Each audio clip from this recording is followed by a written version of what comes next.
Planning a trip to Malaysia. Amazing food, stunning beaches, incredible cities, but before you pack your bags, there is one super important digital form you need to know about.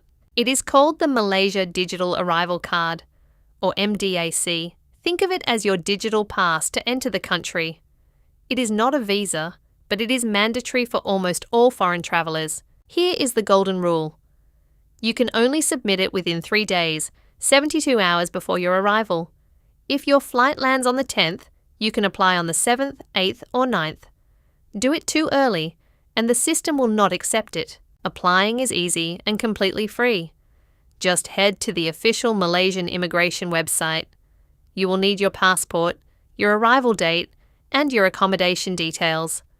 Double-check your email address. That is where they send your confirmation. Pro tip number 1. Save the PDF on your phone and keep a printed copy just in case. Pro tip number 2.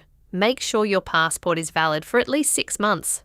And good news, if you are from countries like the US, UK, Australia or South Korea, you can use the super fast auto gates at KLIA for your subsequent visits. Who does not need this? Malaysian citizens, permanent residents, and if you are just transiting through the airport without clearing immigration, you are good to go. For everyone else, your entry checklist is valid passport, completed MDAC, and a return ticket. Do not let a simple form get in the way of your adventure. Get it done within those 3 days, and you will breeze through immigration, ready to explore Malaysia. If this video helped you, hit that like button, drop a comment below with your next travel destination, and subscribe to the channel for more travel tips. Safe travels.